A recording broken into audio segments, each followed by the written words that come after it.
coming to this last session of the first day of this fantastic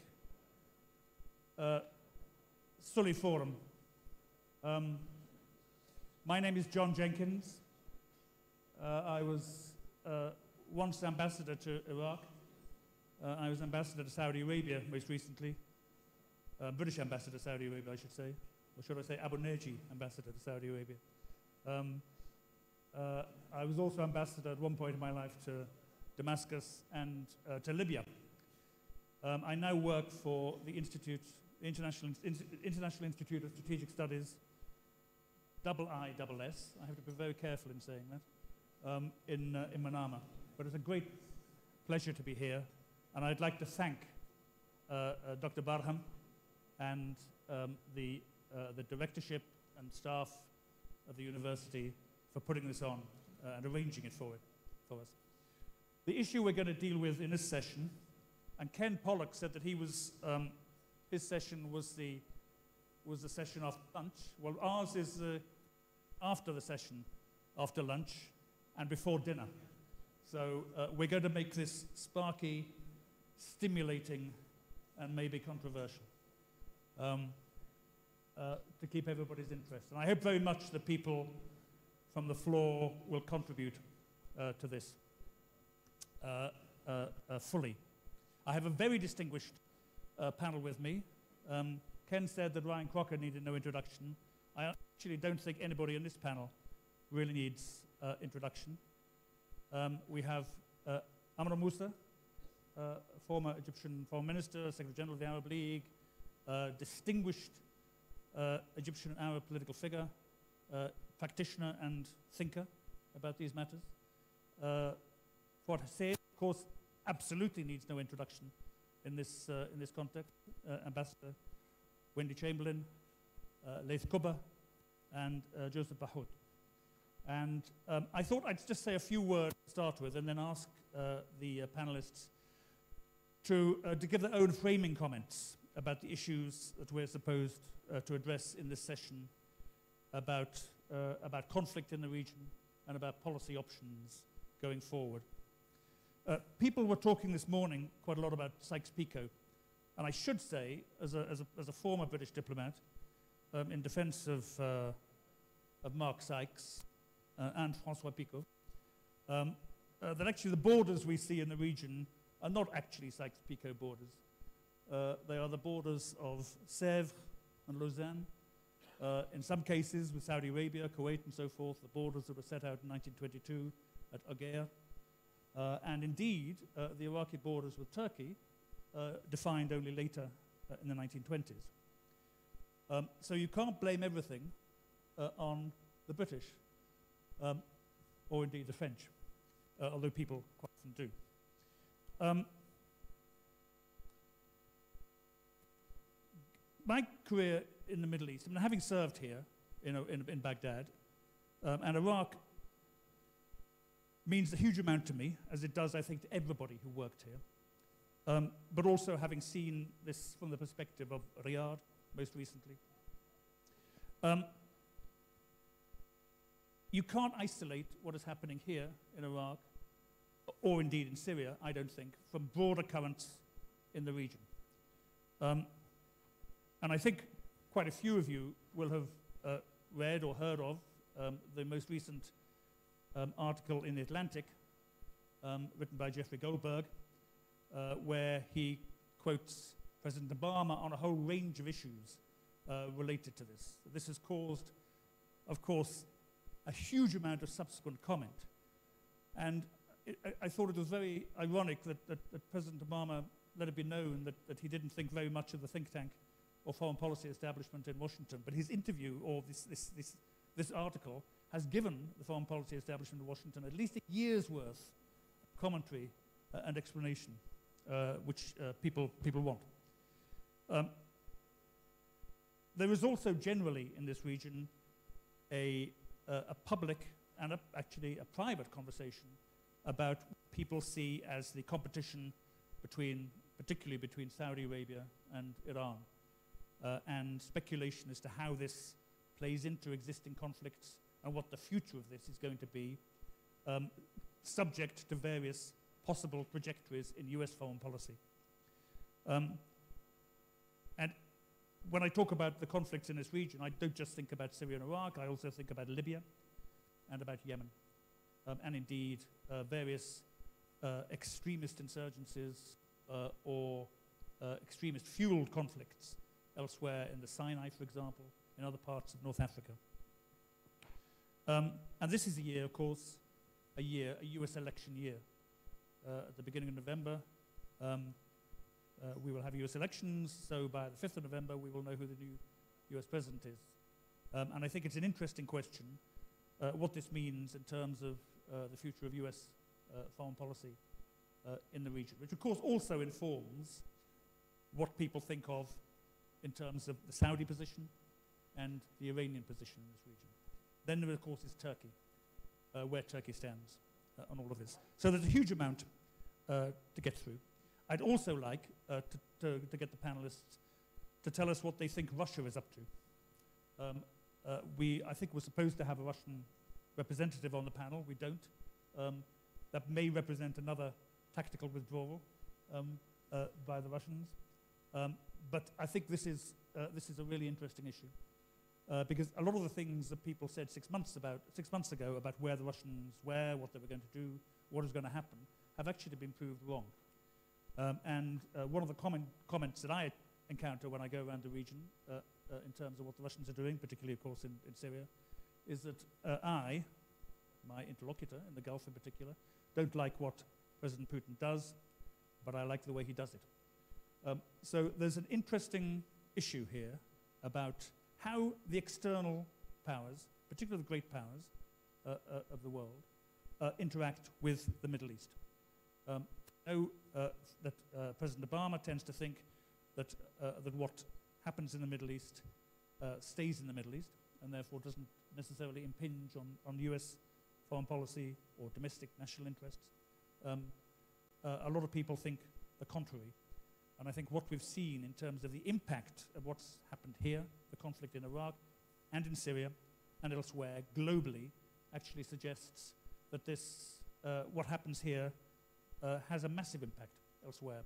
In Europe, in particular, of course, we're seeing now the massive migration, the crisis over migrants, refugees, which is one of the factors that is driving wedges between the different countries of the European Union, which to me is a global issue.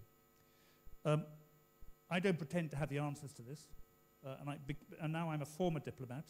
I don't have to pretend to have the answers to this. But I'm going to ask my panelists, as part of what they say, to come up with some ideas about how all this can be integrated and how we can do some of the things that people have been talking about already in this conference better in the future, and what the future looks like in the regional context. So perhaps if I could turn to Amrou and ask him to give us the benefit of his years of wisdom and practice in this region and tell us what he thinks about some of these issues. Well, thank you, John, and thank you for your very enlightening and brief introduction of the issues we have today. But let me start by thanking my dear friend, Barham Saleh, for the invitation addressed to me to join this wonderful group and listen to very deep, intelligent,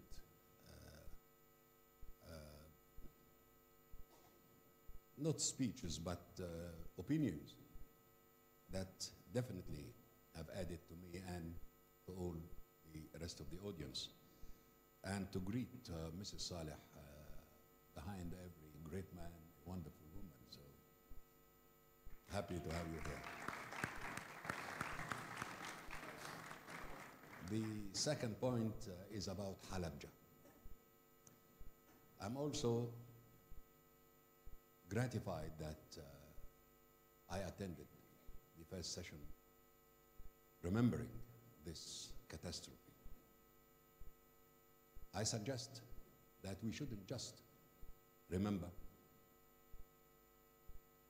and stand in respect of the martyrs that lost their lives as a result of such an aggression, but to call on this university to study the situation in this region from the weapons point of view. The attack with chemical weapons should behoove us to consider the situation of weapons of mass destruction in the region. Nuclear, biological, and chemical. Three of them are most dangerous, and in times like the times we live, we have to be cautious, and academia will have to get into the debate on the weapons of mass destruction in the region. Now allow me, our dear moderators, to turn into Arabic.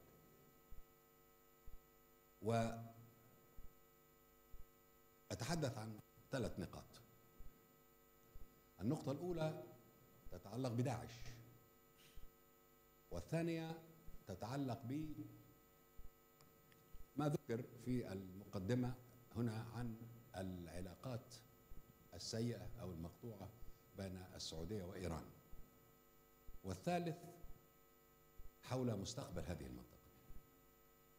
أبدأ بداعش، وأنا أتفق تماما مع أخي مسلم هو اللي كان يتحدث عن أهمية النظر إلى الأسباب التي أدت إلى وجود داعش وانتشار داعش وقوة داعش. وأشير إلى عدم اقتناعي وكثيرين مثلي أن داعش يمكن القضاء عليها بالسلاح،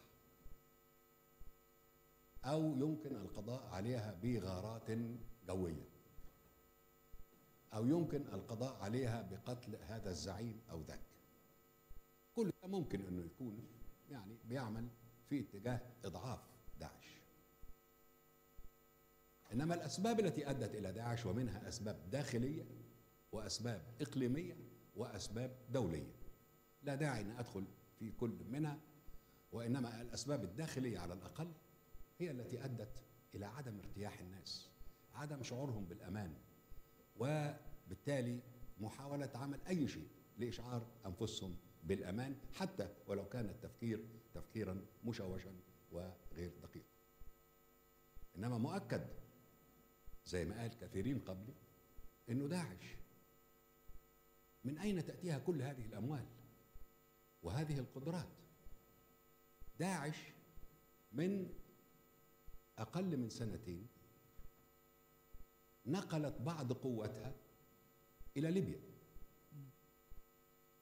وكان يقال لنا إنه لو ذبابة طارت فوق البحر المتوسط يمكن تصويرها وضبطها. كيف لداعش كل هذه الأسلحة والمئات من النشطاء في داعش نجدهم انتقلوا من العراق وسوريا إلى ليبيا، يعني من غرب آسيا إلى شمال إفريقيا، دون أن يلاحظها أحد، دون أن يفتشها أحد؟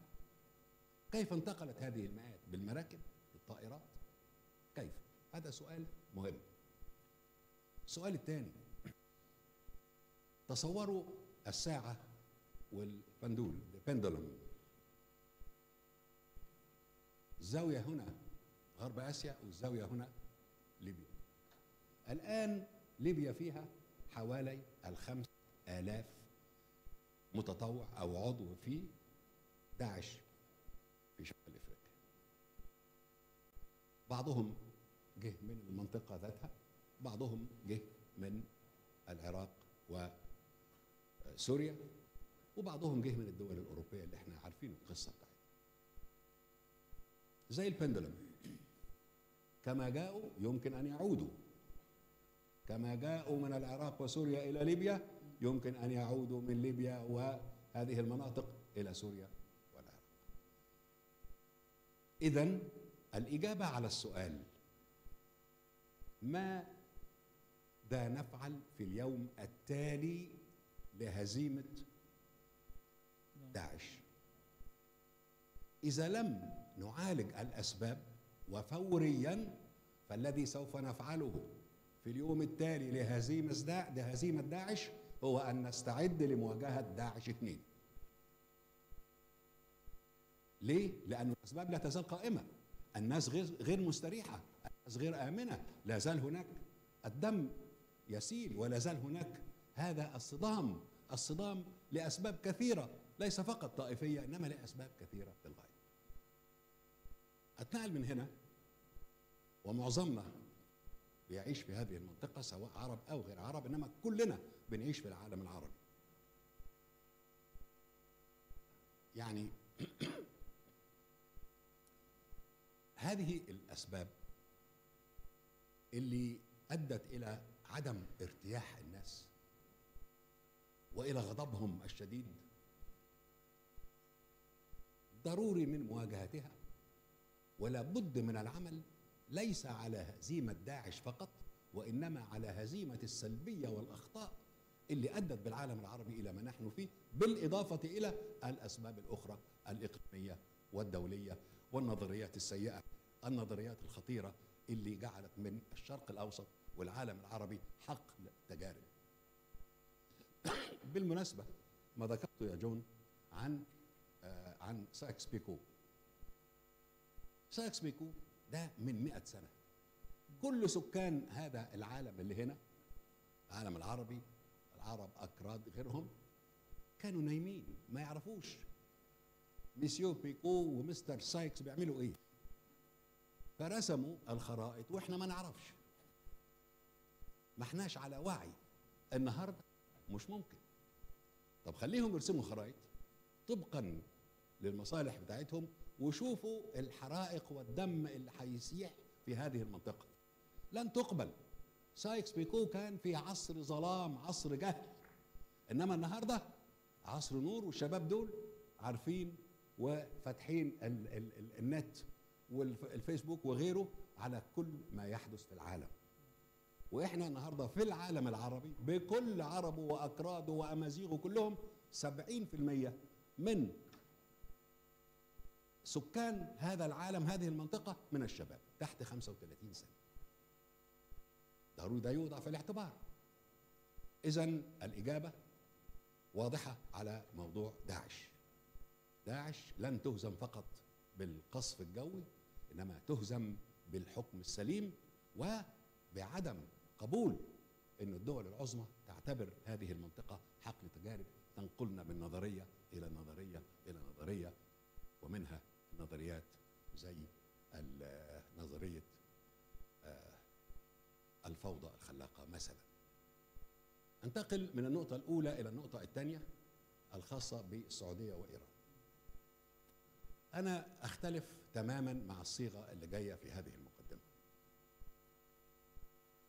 وقبل ما أشرح أقول أنه إيران دولة كبيرة ومحترمة في هذه المنطقة، ودولة لها تاريخ، ولا يمكن أن ينكر عليها أنها جزء من هذه المنطقة، مش كلام، وجزء مهم من العالم الإسلامي، ما فيش كلام. إنما هل تستطيع إيران أن تتزعم العالم العربي؟ أنا أشك في ذلك، مستحيل أن تتزعم هذه المنطقة بعربها، لا تركيا ولا إيران.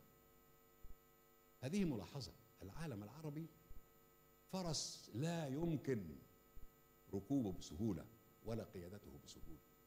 يجب أن يكون العالم العربي بكل مكوناته، وبالذات في القرن 21 سائرا إلى اتجاه مختلف، إنما يتمشى مع الظروف الجديدة وما يقدمه القرن 21 من تحديات ومن فرص وإلى آخره. بقول إنه العنوان أن هناك، هنا قالوا break down of relations، يعني انتهاء العلاقة بين مسألة مش السعودية وإيران، خلينا نكون صريحين، بين إيران والعرب. قد يكون من بين العرب ما يعني درجات مختلفة في الخلاف، إنما ضروري نتكلم بصراحة. هناك خلاف كبير جدا ما بين إيران وبين الذهنية العربية، المجموع العربي. وهناك تصريحات رسمية أو من رسميين إيرانيين أزعجت العرب كثيرا، لأنها بتؤدي إلى تفسيرات قد لا يكون مقصودة، إنما ما يمكنش إن احنا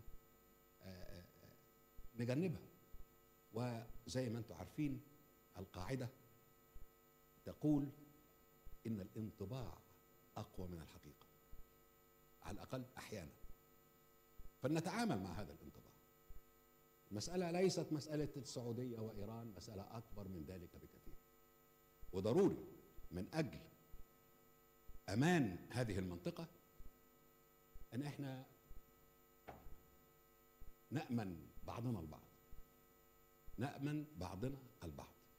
ما يمكنش يكون الأطراف دي الإقليمية بتحارب في سوريا وتتنافس في لبنان وتؤدي إلى الإضرار بالعراق، ووضع اليمن احنا عارفينه وشايفينه ازاي، وربما يأتي ما هو أبعد من ذلك أو أخطر من ذلك.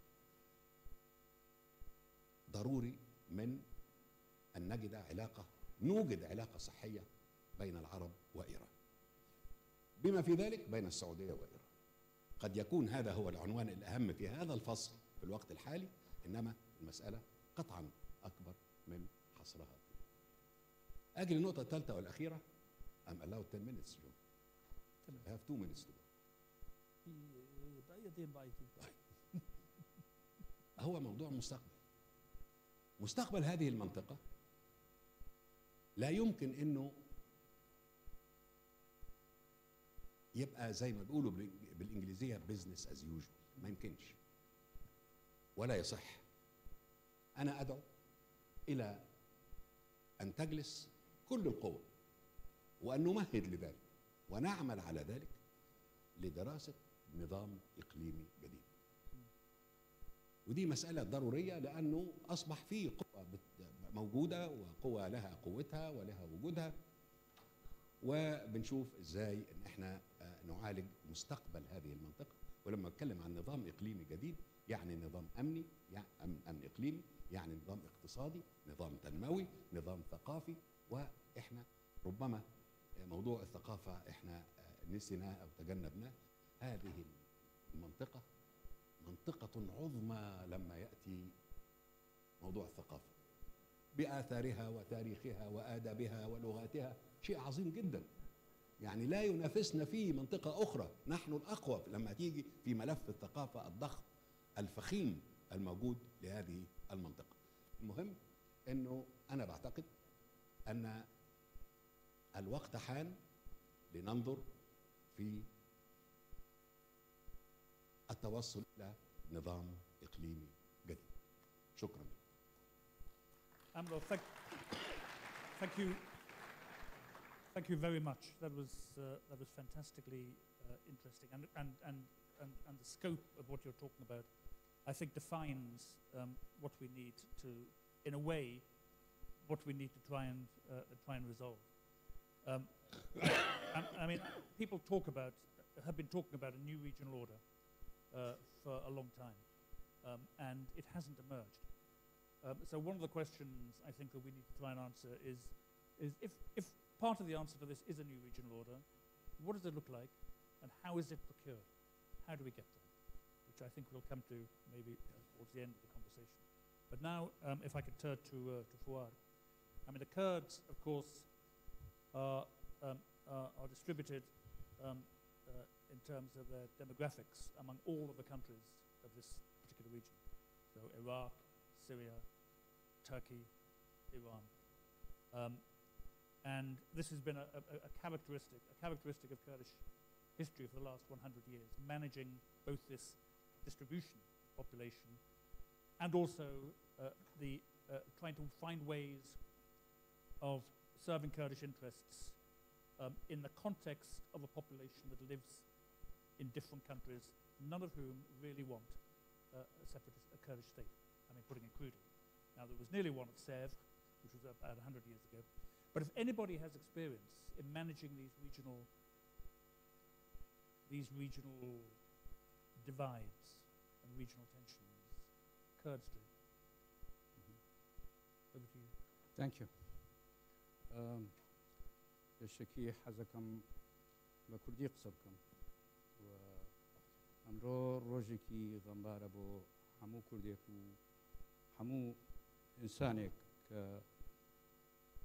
گوێی لێی بووە یا سوورەتێکی بینیوە لەسەر کارەساتی حەلەبجە. حەلەبجە ڕۆژێکە کە قەت لە بیری ئینسانی کوردی ناچێت و ئەوان ویستیان حەلەبجە لە هەموو شوێنێکی کوردستان دروست بکەن و هەوڵیانیشدا، بەڵام ئەوانەی کە هەوڵیاندا ستا ئەوان نەمان و خەڵکی حەلەبجە ماوە و هەر ڕۆژی حەلەبجەیش داوا لە ئێماکە لە کوردان لە هەر کوێ بن کە یەک هەڵوێست بن، یەک ڕێز بن، کە حەلەبجەیەکی تر بینیمان لە شنگار. یعنی ئەوانەی کە حەلەبجەیان بینی ویان بیرە کردەوە کە جارێکی تر حەلەبجە ڕوو نەدا، never again. بەڵام هەر ئەوەی کە حەلەبجەی بینی لە سنجار لە شنگار جارێتر کارەساتی شنگار ڕوودا و ئەوە ئەگەینێ دوژمنی کوردان و خەڵکی کوردستان هەر بەردەوامن لە دوژمنایەتی خەڵکی کوردستان و بەرامبەر ئەو دوژمنایەتیە ئێمە پێویستمان بە یەک هەڵوێستی و یەک ڕێزیە. Coming back to your question. First, I would like to deal with the question which has been raised in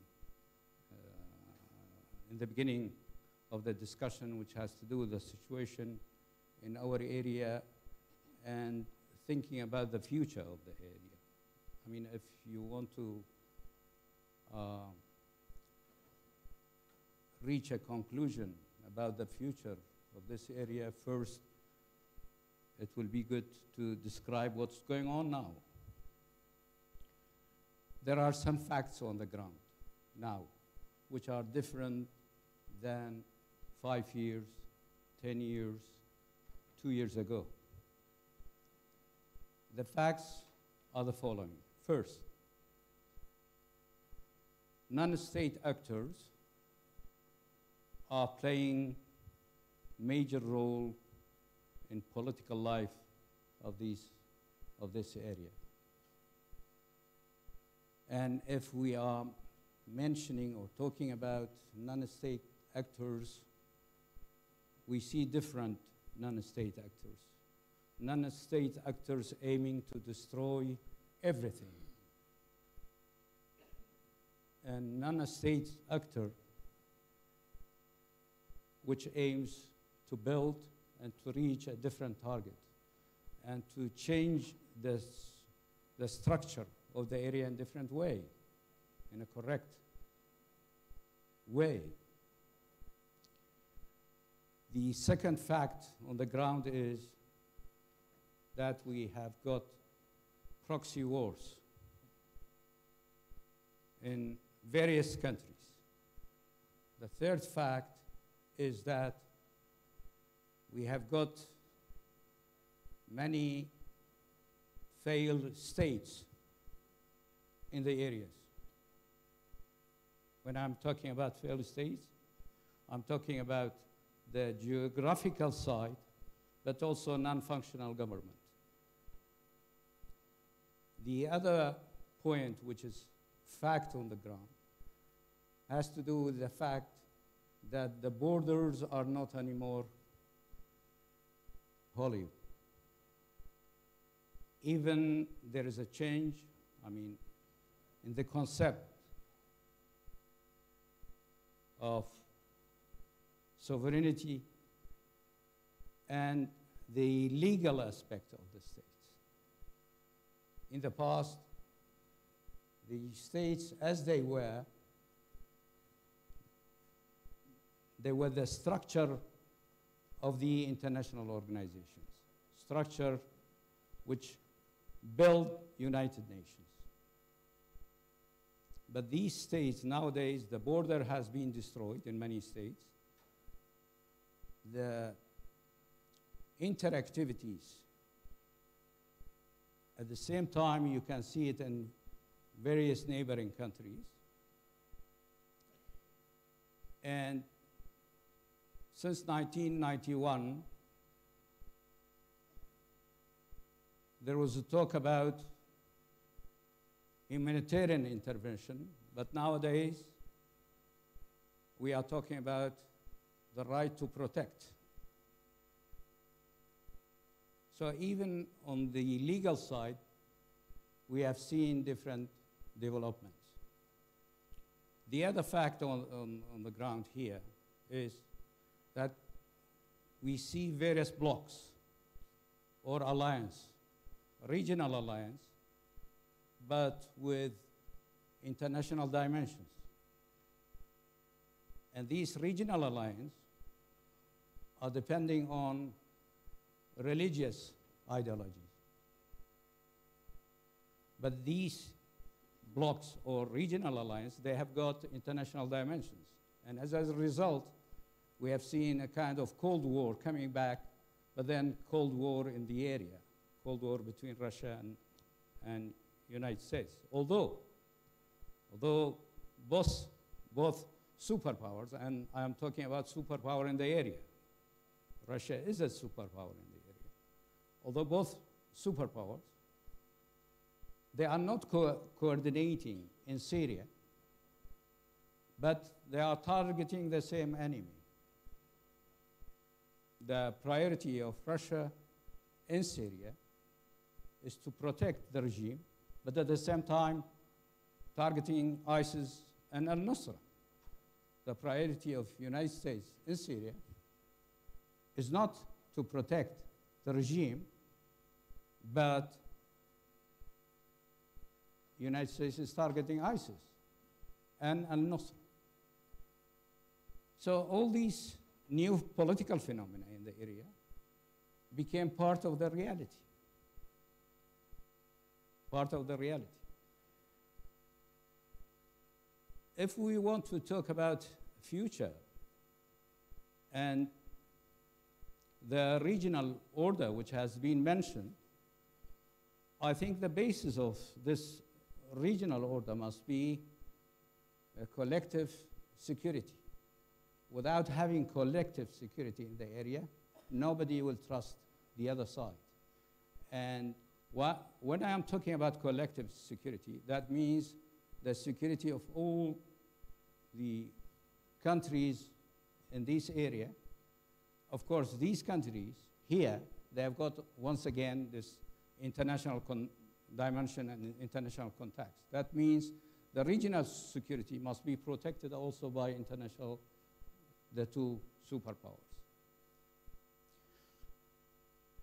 But I think to think about regional security and to talk about regional order, that's far away from the reality. We are heading towards a different situation. I think the chaos which we see already in Syria, in Iraq, in Yemen, in Libya, is heading towards other countries in the region. It's not going to stop, and this will be decided. It is unfortunate, it will be decided on the field. It will be decided on the field, and the conflict perhaps will stop somewhere, but it will transfer itself to another country. As we have seen it, it started in Iraq, it reached Syria, and now it is in northern African countries, in Yemen, and I am afraid that the other neighboring countries surrounding us will have the same problem. As for the Kurds, the first priority of Kurdistan region is to protect the region,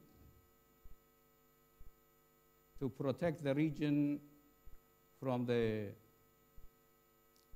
terrorist group or Islamic State, ISIS. The priority of the region is to build good relationship with both neighboring countries, Iran and Turkey. The priority of the region is to be part of the political process, and it was part of the political process in Iraq to build a democratic state in Iraq based on federal structure.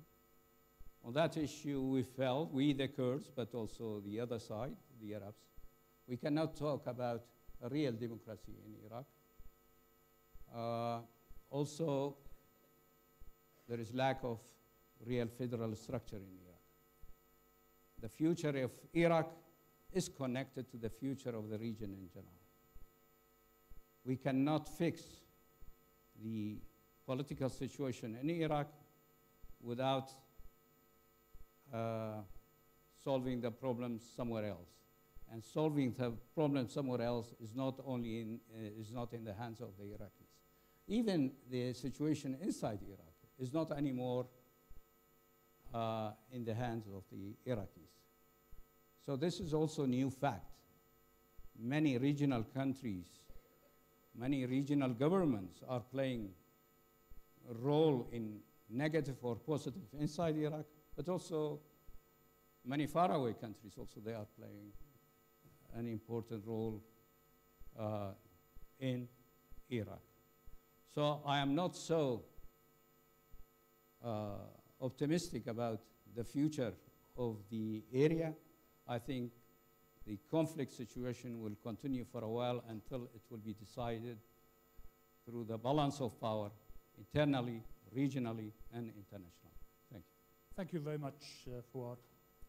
You raised some, I think, very important and interesting points. And perhaps you talked about Syria. And perhaps this is the moment to reflect a bit on where Syria fits into this. If I could just offer a couple of reflections.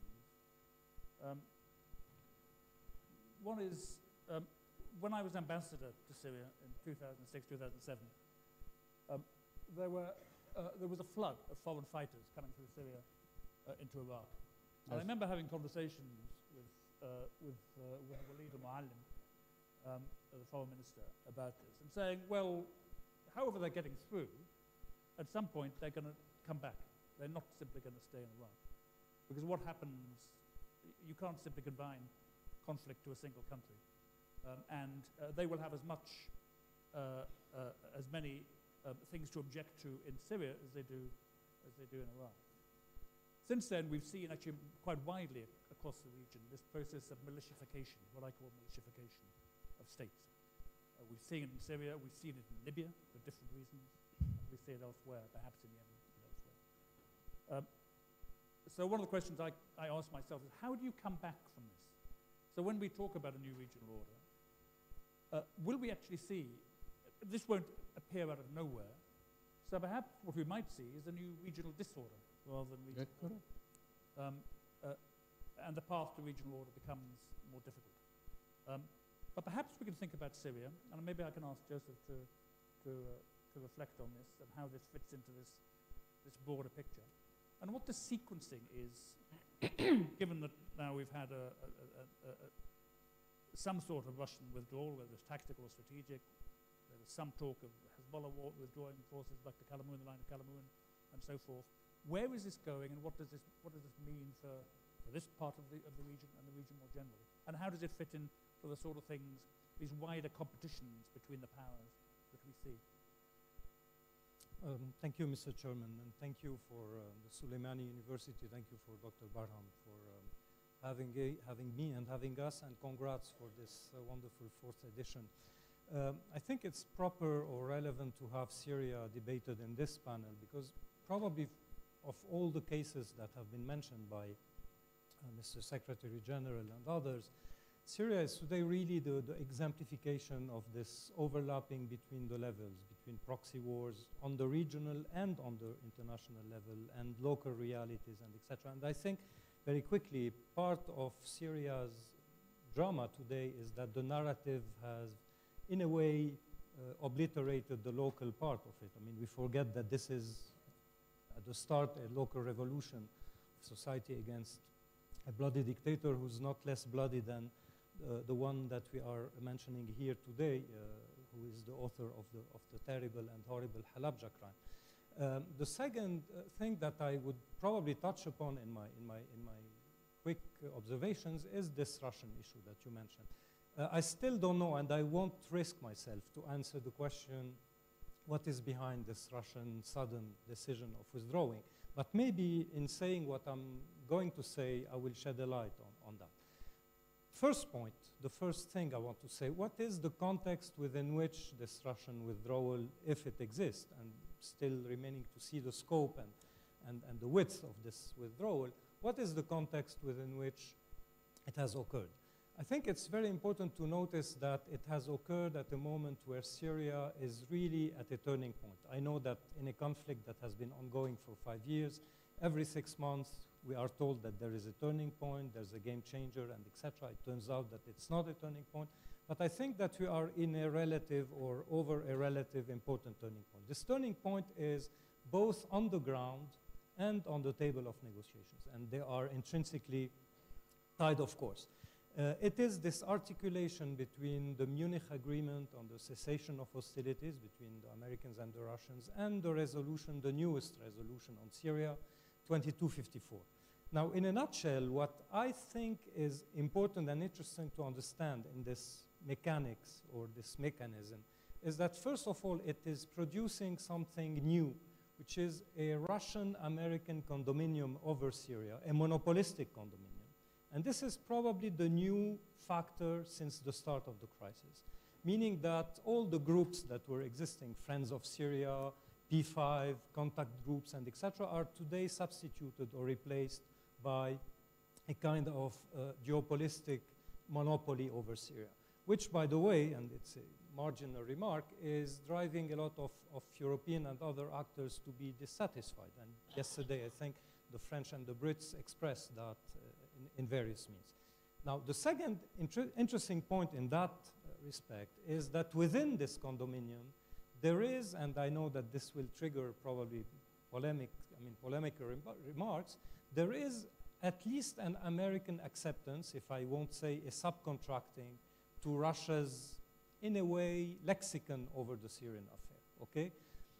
You can see it on many levels. You can see it in the crafting of the resolution. You can see it in the way things are led on the table of negotiation. For example, the fact that on the latest resolution 2268, which is in fact the embodiment of the agreement between Lavrov and Kerry, the Americans have accepted that there is no more reference to the Riyadh group in the negotiation mechanism, etc., etc. But what's more important than that, and this will lead me to my second point, is that in fact the software of the Syrian crisis has completely shifted.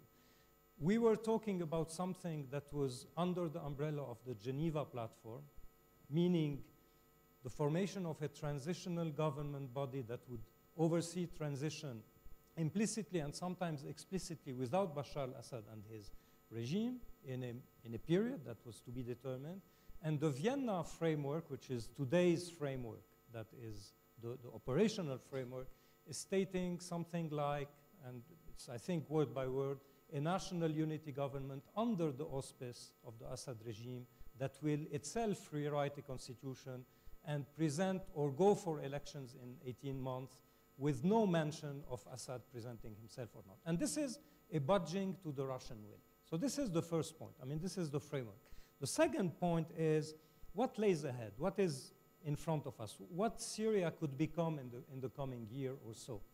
I think that if this framework is right, if my analysis is right, I think that what we are going to see is something like a frozen conflict.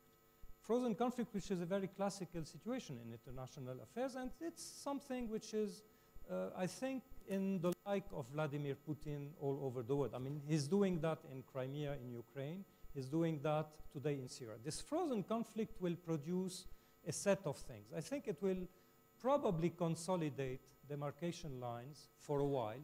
Now, it will be the jury partition or fragmentation, I don't know, end of Sykes-Picot, etc. I leave this for other speculations, but at least for now, we have very clearly three Syrias. We have what is today Assadistan or Alawistan, without Assad maybe tomorrow, but this is useful Syria that has been sanctuarized by the Russian intervention. And I think that this was the main aim of the Syrian part of the Russian intervention, because the other part of the Russian intervention in Syria has nothing to do with Syria. It has to do with the duopoly with the Americans. I mean, to establish a kind of par dialogue between the United States and Russia.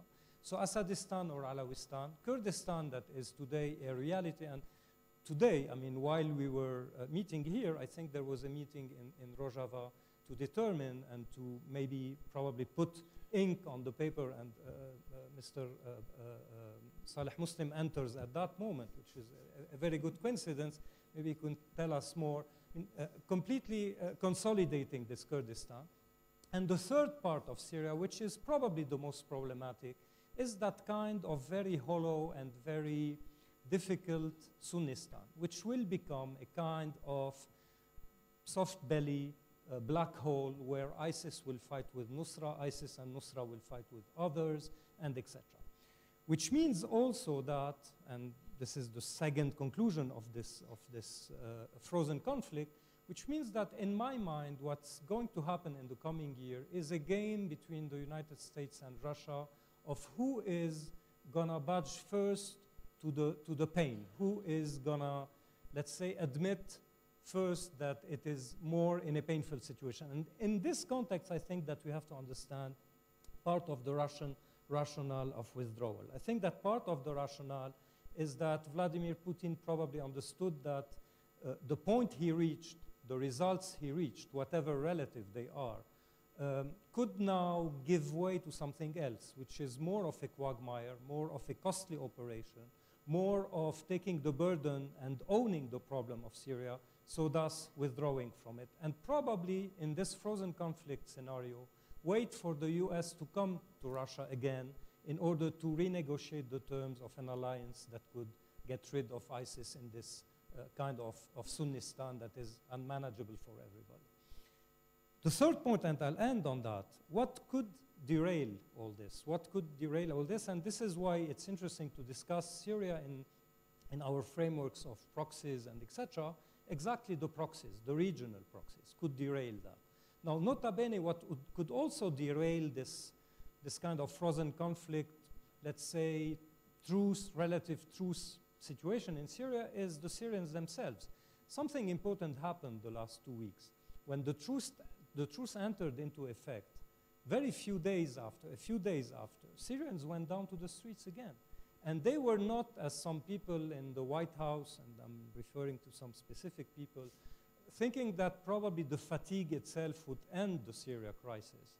It's not at all the case. 5 years after incessant bombardments and huge damages done to the Syrian people, they went to the street to ask and claim and shout the very same slogans they were shouting like today on the 15th of March of 2011, meaning that in fact the issue will be much more difficult to solve than only bombing a bunch of radicals. And this is, I mean, the new narrative of the Syrian affair, which has nothing to do, in fact, with the reality of the Syrian affair. So this could derail the process. And I think that the picture of hundreds of thousands of Syrians in the streets last Friday and the Friday a few days before have probably given second thoughts to the Russians and to Vladimir Putin that it will not be as simple as that to put a lid on the Syrian affair. But the main point is that the regional proxies would have an interest to derail this process. And here I'm referring specifically to 3 of them, 2 that are more or less on the same side, Saudi Arabia and Turkey, and the other one who's on the opposing side, Iran. What's interesting is that they are fighting in Syria.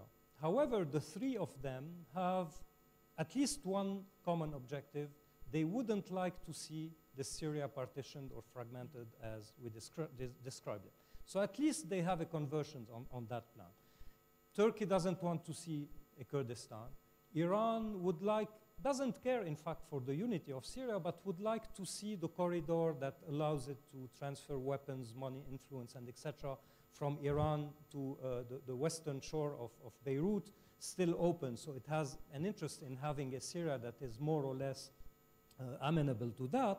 And the Saudis, of course, as a Sunni power in the country, with great difficulty accept that 8 to 10% of the population, i.e. the Alawi minority, would dominate and control the useful part of Syria, i.e. the western coast and mountain, and most of it Damascus. This is, I think, not acceptable.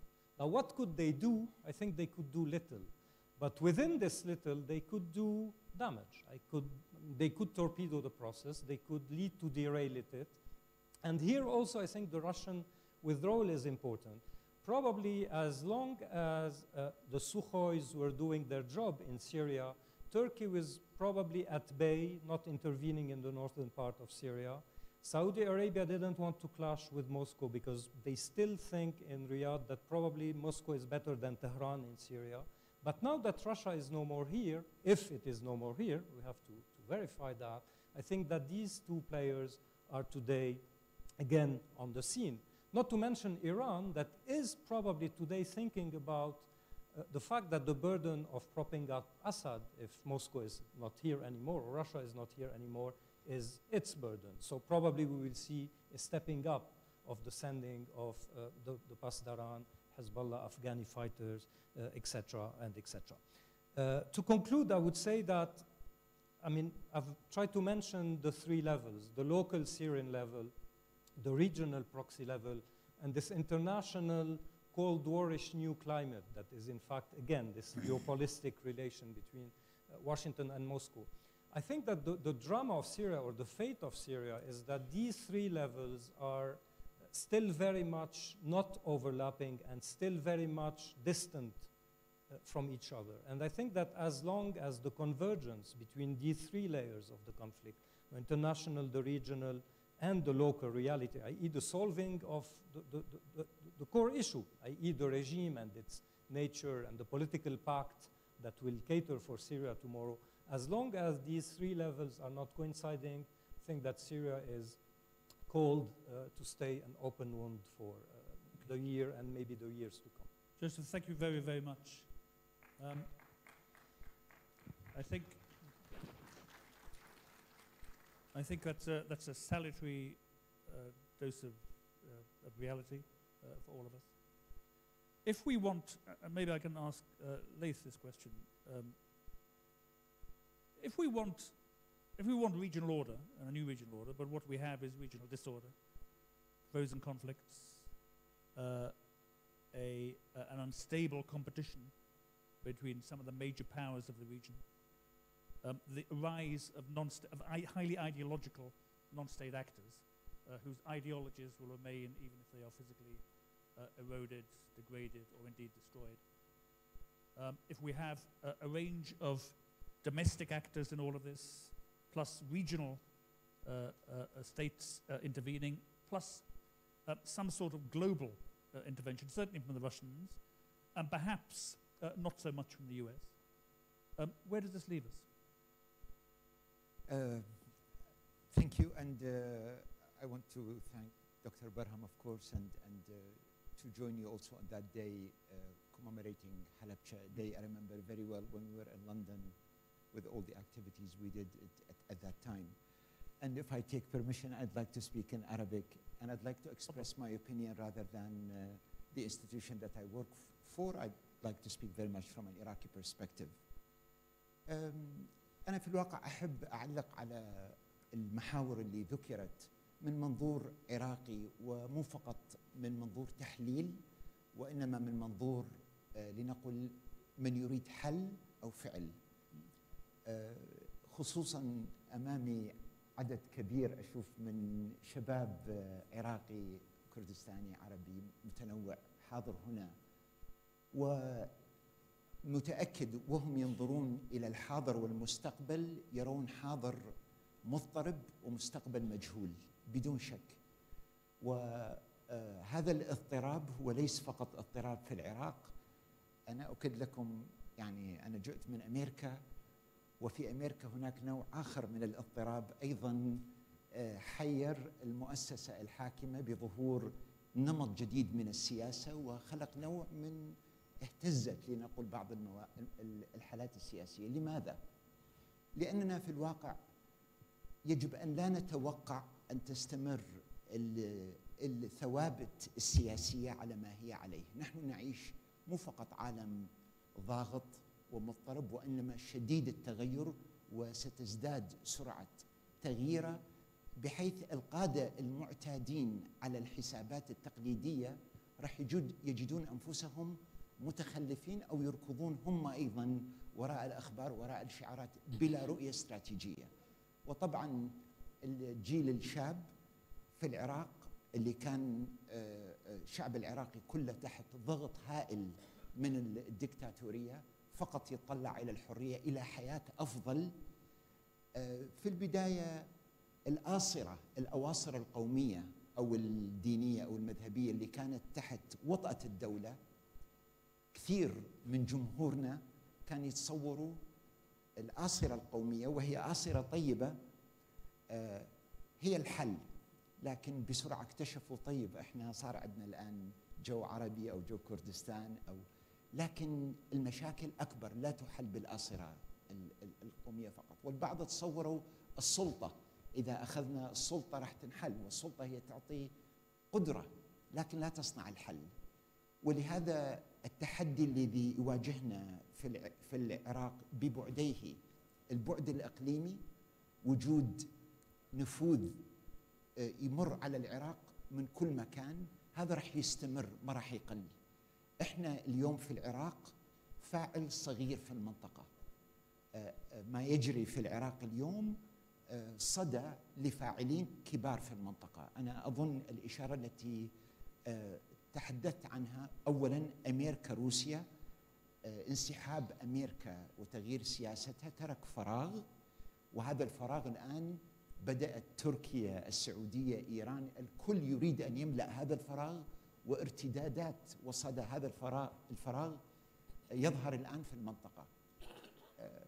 حينما في سنة واحدة يعبر البحر الأبيض المتوسط بشكل لا شرعي أكثر من 1,000,000 لاجئ، أغلبهم عراقيين وسوريين وفيهم أفغان، في شيء جوهري خطأ في المنطقة وفي قادة المنطقة وفي حسابات المنطقة.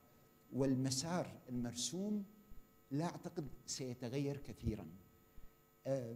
داعش استفادت من تناقضات المنطقة وانتشرت. داعش أسست ب2012، بداية صغيرة، ولكن كل حسابات اللاعبين في المنطقة، حسابات تركيا عندها مع المشكلة الكبرى مع أكراد تركيا، حسابات سوريا المشكلة الكبرى كانت عندها مع الانتفاضة اللي صارت عليها في سوريا. كل دولة لها حساباتها، وداعش استفاد من كل هذه التناقضات، لأن العالم الذي نعيشه اليوم عالم مضطرب فيه فجوات كثيرة، وسيستمر هذا الاضطراب. هذا إن راح يضعنا. طبعا حلول على مدى قصير وسريع صعب علي أن أعلق عليها، لأني لست في موضع قريب من سلطة، لكن أستطيع أن أجزم أن هذه المنطقة ما لم تحل صلتها وإشكاليتها مع التراث الديني ستستمر المشكلة في المنطقة. بلد مثل الأردن جرى فيه استفتاء مؤخراً 30% متعاطف مع داعش. تركيا جرى فيها استفتاء وأنا اطلعت عليه، تركيا بلد كبير 80 مليون نسمة، 4% متعاطف مع داعش، يعني متعاطف بشدة مع داعش، و4% متعاطف، يعني حوالي 8%. قس على ذلك معناه في أزمة حقيقية في المنطقة. لا يمكن أن تقول هؤلاء فقط شرذمة هيك من الإرهابيين، في إشكالات حقيقية يجب أن تحل في المنطقة، هذه واحدة منها. الإشكالية الثانية، لسنوات طويلة وأنا كنت جزء فاعل في المعارضة، كنا مجتمعين عرب وأكراد وسنة وشيعة والكل، كان عندنا شعار بسيط اسمه إسقاط صدام، وكنا نعرف بالضبط اللعبة مع صدام كيف تتم، وكنا متوحدين. مع سقوط صدام أصبح الشعار هو السلطة، تقاسم السلطة، كم نسبة لك، 17%، 20%، كيف تعمل التمثيل. لكن الجمهور ما استفاد شيء من هذا التقاسم للسلطة. الجمهور يتطلع إلى تعليم أفضل، إلى خدمة أفضل، إلى شارع أفضل، سكن أفضل. هذا لم يحصل، وما لم تحصل نقلة نوعية في تفكير الساسة العراقيين وصانعي الرأي، سيستمر الوضع في التشرذم والتدهور. ويحزنني طبعا، هو هذا ليس قدر، هذا خيار إذا غيرنا المسار، لكن يحزنني إذا استمرينا على هذا المسار القادم يكون أسوأ من ما يحصل، رغم الإنجازات التي حصلت اللي أهمها الحرية. لا يوجد بديل لمشروع دولة، لا يوجد بديل لمشروع دولة ما لم ينتقلوا الساسة من التفكير بالسلطة إلى التفكير بدولة خدمات. هذا لن يحصل. الدولة لن تقدمها الأمم المتحدة لنا، ولا أمريكا ولا روسيا، يعني الدولة بمعنى بنى الدولة.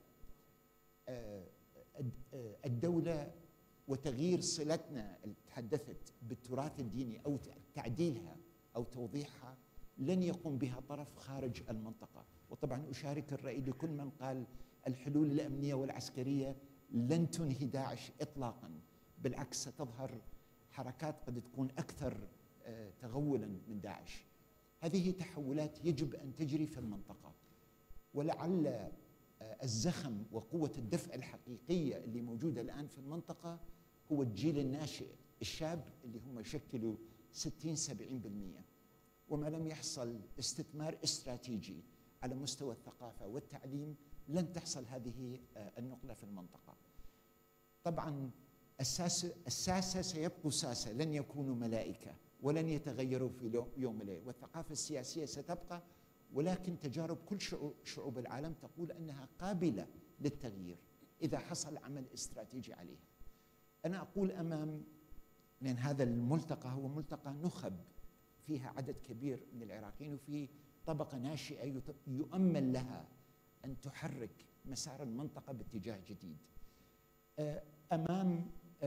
أمامنا هذه الفرص الاستثمار الاستراتيجي على الناشئة، ويمكن الالتفاف حول مشاريع أكبر من مشاريع سلطة كما ذكرت اللي هي مشاريع دولة. توقعوا أن تركيا تستمر فيها دينامية تغيير ذاتي، لأنه عندها مشكلة حقيقية. إيران التي تبدو مستقرة في خارجها أيضا فيها جيل أكثر من 60-70% شباب يتطلع إلى مستقبل أكبر من المستقبل المحدد بإطار لنقل مفروض أو محدد. السعودية فيها الآن جيل شاب منفتح على العالم غير الجيل السلفي، سيكون أيضا سبب في تغيير في السعودية قد في عقد من الزمن. كما احنا تفاجأنا بالربيع العربي حينما حصل، ستحصل متغيرات أخرى في المنطقة صعب علينا نتنبأ عليها أو نسيطر عليها، لكن يسهل علينا بناء أنفسنا وناشئتنا ومؤسساتنا حتى تستطيع أن تكون لاعب حقيقي في المنطقة. تغيير الأنواء الجوية سيستمر، وبلادنا مفتوحة لأن تتعرض إلى هذه الهزات. لا طريق إلا بتقوية المؤسسات والبنى التابعة للدولة والاستثمار الاستراتيجي على الجيل الناشئ من الشباب. أكتفي هنا. Thank you very much. I think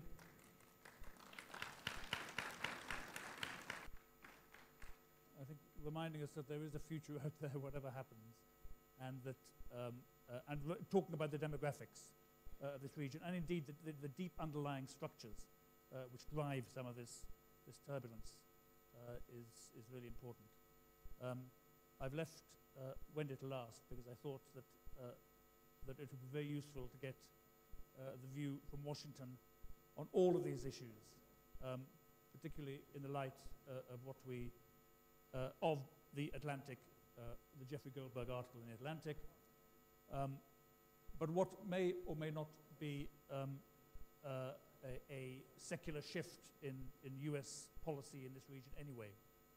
It may not just be President Obama. This may be something that's changing fundamentally. And of course, this is the US election year. So Wendy, over to you. Yeah. Well, so John mentioned the Jeffrey Goldberg article in the Atlantic magazine, which was published a couple of weeks ago. And it's one of those really fun articles because everybody in Washington is talking about it and everybody is mad about it. He touched so many nerves. He took off after our closest allies, French and the British, by name, Cameron and Sarkozy, for being free riders, for luring him into a decision he did not want. He claims he did not want to make in Libya, on the understanding that the Europeans would then stay on and lead after Gaddafi was disposed to stabilize Libya, and of course that did not happen. He took off after Arab allies who he intimated held the coats of Americans as we went to war with our soldiers. He actually offended me a couple of times. In my former profession as a diplomat, he criticized professional diplomats as using this tactic of arguing to the president that he would risk the credibility of the presidency if he didn't do such and such as leverage to get him to do what we wanted him to do. And then, once I retired and entered the think tank world, as Sir John mentioned, he took after think tankers because we're all pro-Arabists. Well, the reaction has come. It's come swift from particularly the Saudis. Prince Turki bin Faisal has written a stinging letter criticizing Obama for what he perceived as criticism of Saudi Arabia being a free rider when Saudi Arabia actually is spending its own treasure and sending its troops and its pilots to Yemen, where it feels its existential interests are at stake, and from many other places to criticize this article. But you know, it's kind of a little bit not fair because the article is journalism. It wasn't an official press statement. It wasn't calculated, and it was an article, quite a long one, that amalgamated comments that President Obama had made in explaining his presidency and his thinking to a journalist over a number of months even, not just a short period of time. So it's hard to know when chronologically some of these statements were made, so it's hard really to draw too much out of it, but it is a good read, so you should read it. In fact, some have said that Obama is a bit like Trump, and that he's thrown these rhetorical hand grenades that have exploded in various different directions. And I say that in jest because Obama is nothing like Trump. Obama is deliberate, he's thoughtful, he's intellectual, and that comes out in the article very much. And that's why, getting to the point of this panel on proxy wars, that I have to think he deliberately, very deliberately made the comment that he knew would get into the press, where he asked the Saudi Arabia to share the Middle East, learn to share the Middle East with Iran. Awkward comment, I think, indeed. I don't think it's good diplomacy at all, but I have to think it was deliberate. And one of the reasons I do is because there have been so many analysts that have burned up the internet with similar comments that note that the Middle East, as most everybody here today have, is in a period of cataclysmic transition. People are renegotiating their compact with their rulers. Borders will change. It's a violent period. It's unsettled. And have called on the end to this proxy war, noting that the Middle East will never return to a position of stability as long as this proxy war exists, and is in fact on the uptick, getting hotter and getting more violent. So I think and this is all my own opinions, incidentally, I should say, I think what Obama was saying is, come on guys, let's step back from the brink for all of our good.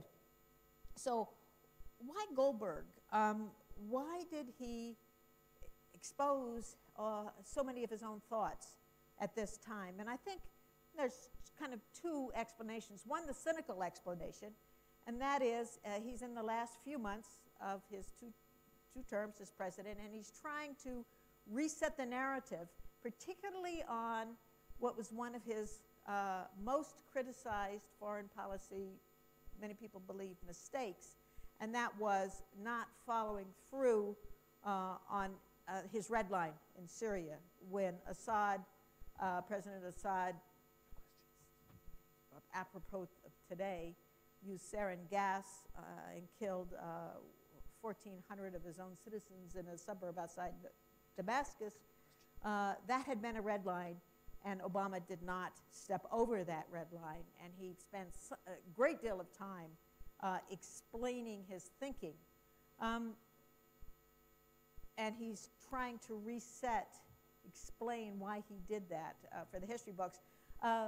Another explanation for why now and what she's doing is that we're lucky to have this kind of deep penetrating view into the thoughts of a leader and why and how he makes those decisions. And I think the answer is probably a little bit of both. What comes next? Because Sir John asked us to talk about the election, and Obama's not going to be around for much longer, less than a year. He'll become a lame duck president in November, and he'll be gone in January, and we'll have a new president, and that's for sure. I don't have to guess at that one. Who will it be? Well, I think yesterday's primary clarified who the 2 contenders are. Will be Hillary Clinton representing the Democratic Party, and unless something extraordinary happens, and I don't think they'll be able to pull this rabbit out of the hat, it will be Donald Trump as the Republican candidate. Now, what will that mean for this region? We know a lot about what Hillary Clinton has said. She's been Secretary of State, of course, and even as a candidate, she said a great deal about her thoughts in this region. We know that she's had argued as Secretary of State for more aggressive intervention in Syria. She'd argued to provide more assistance to the opposition fighters. She did not win that argument. She has been critical that didn't happen. She has said outright that she thought that American inaction led to a vacuum that the extremist Daesh have filled.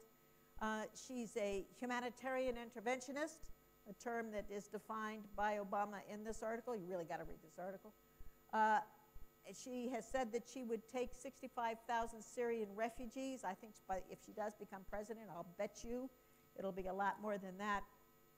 And she said that she thinks Putin is a bully and that she would stand up to him. So I think we know that if Hillary Clinton gets elected, then would have a more aggressive foreign policy in this part of the world in the White House. And what would happen if Trump gets elected? He's not going to get elected. He's not going to get elected because he's an authoritarian, misogynistic, racist bully who does not represent the values of the American people. He will not get elected. Boom. Oh, you went on that note. Fantastic. On that note. Fantastic, fantastic. We have time. I've been giving signals that we have limited time, and I know people are tired and want to get it in, but I just open the floor for a couple of questions. Like a Baham.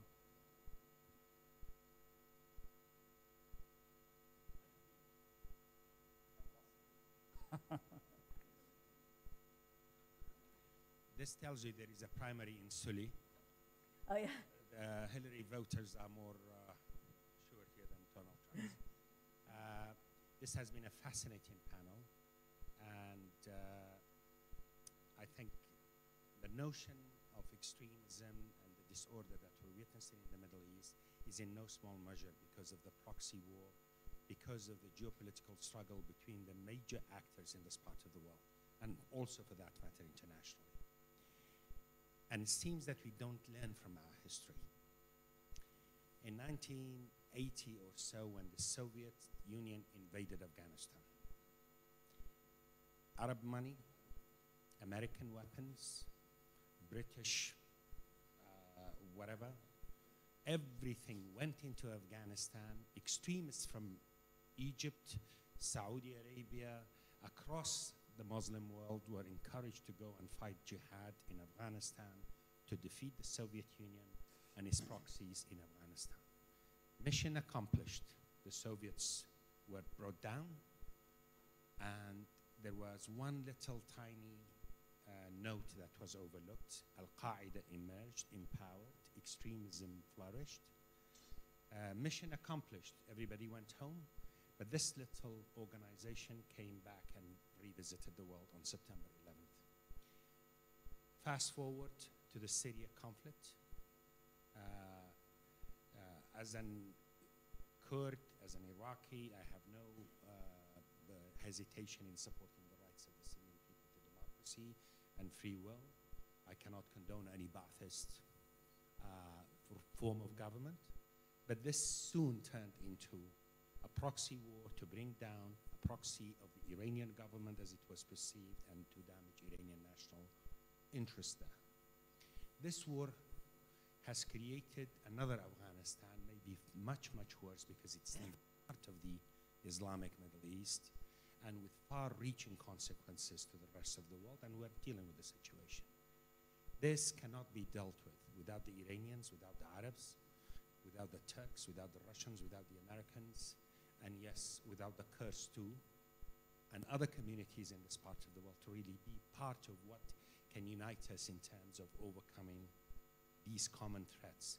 The old order was that based on certain balances of power. At the moment it was shifting one way or the other, the proxy games would start and everything was justifiable. Ironically, look at what is happening. The Americans are supporting the government of Iraq and the Kurdistan region from the above. For all their differences, Iranian commanders and support are also helping the government of Iraq defend Baghdad and defend Erbil and defend other situations. Saudi Arabia and other Gulf nations are part of the international coalition against ISIS and against extremism, whatever. There is a square here that needs to be really brought back into focus. This game cannot go on. While we can utilize extremism as a proxy to advance my interests, but at the end of the day, comes back and haunts us.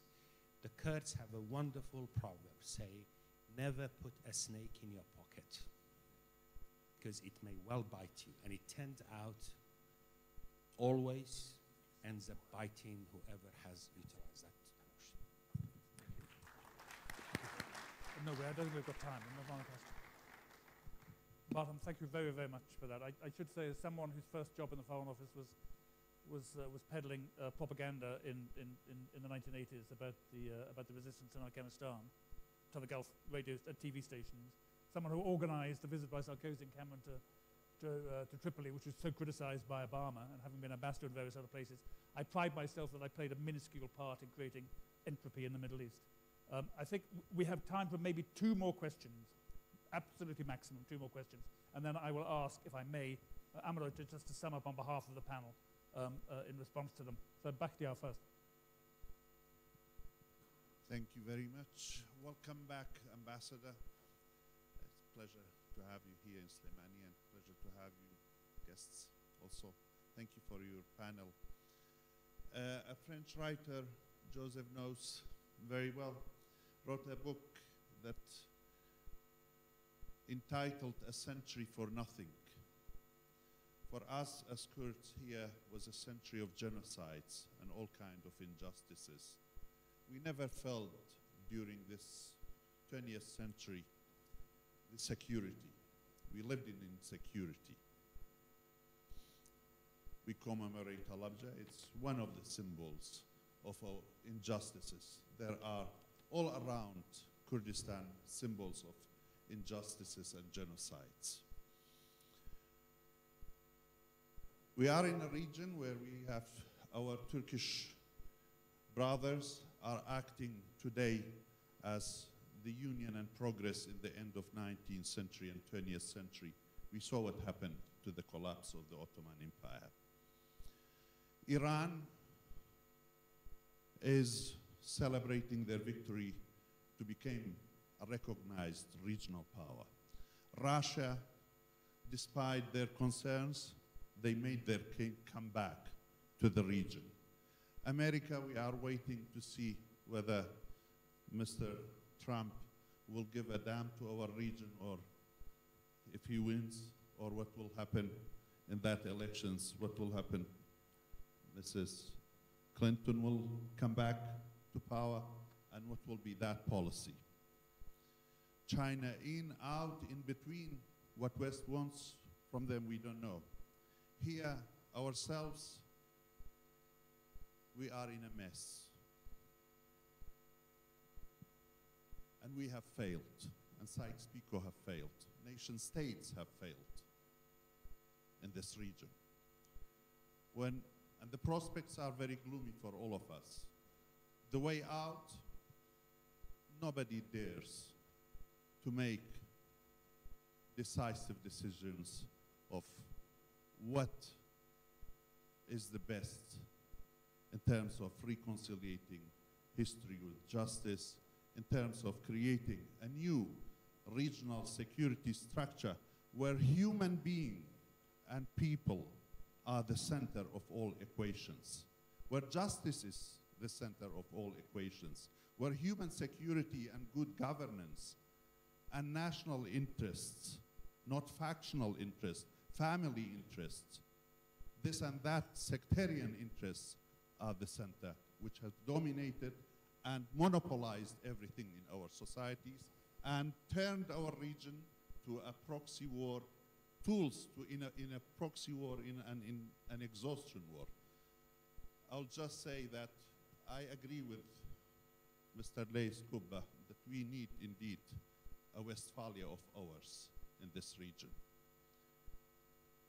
Boundaries are not sacred.